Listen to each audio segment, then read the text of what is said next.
की सरकार गिरने के बाद पूरे पश्चिम एशिया में हालात तेजी से बदल रही है। कई देश इसे खतरे की घंटी बता रही हैं और मिडिल ईस्ट में अमेरिका और इजराइल के खास दोस्त जॉर्डन में तख्ता पलट की आहट सुनाई पड़ रही है। इसीलिए इन दिनों इजरायली सरकार दहशत में है। खबर है कि विद्रोही गुट जॉर्डन में तख्ता पलट की कोशिश में जुटे हैं।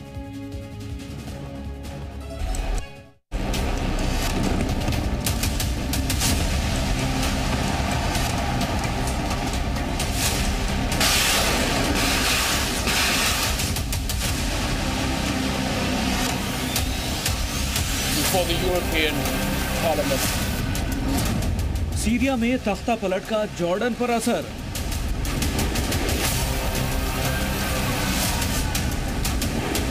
सीरिया में बशर अल असद के तख्ता पलट के बाद अरब के कई देशों में सरकारों पर खतरा मंडराने लगा है। इसमें जॉर्डन भी शामिल है।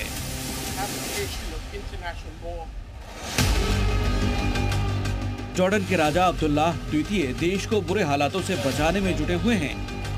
सोचने वाली बात ये कि विद्रोही गुटों के निशाने पर जॉर्डन है, इसकी भनक दुनिया को कैसे लगी? दरअसल जॉर्डन पर इसलिए दुनिया का ध्यान ज्यादा गया है क्योंकि इजराइल के दो अहम अफसर शिन बेट प्रमुख रोनन बार और आईडीएफ मिलिट्री इंटेलिजेंस प्रमुख मेजर जनरल श्लोमी बिंदर ने हाल ही में जॉर्डन का दौरा किया है।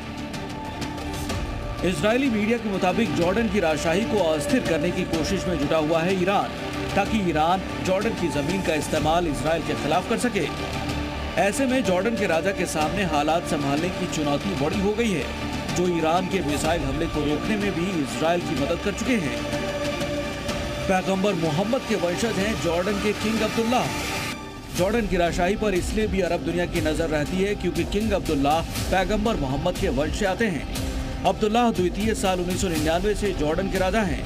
अब्दुल्लाह द्वितीय इब्न अल हुसैन के बारे में कहा जाता है कि वो पैगंबर मोहम्मद की 41वीं पीढ़ी के वंशज हैं। माना जा रहा है कि सीरिया के बाद जॉर्डन में कोई अस्थिरता न हो, इस पर देश के राजा अब्दुल्लाह द्वितीय काम कर रहे हैं, जिसमें उनको अमेरिका और इजराइल से मदद मिल रही है, क्योंकि अमेरिका और इजराइल से जॉर्डन की कियारी दुनिया को मालूम है। ब्यूरो रिपोर्ट, जी मीडिया।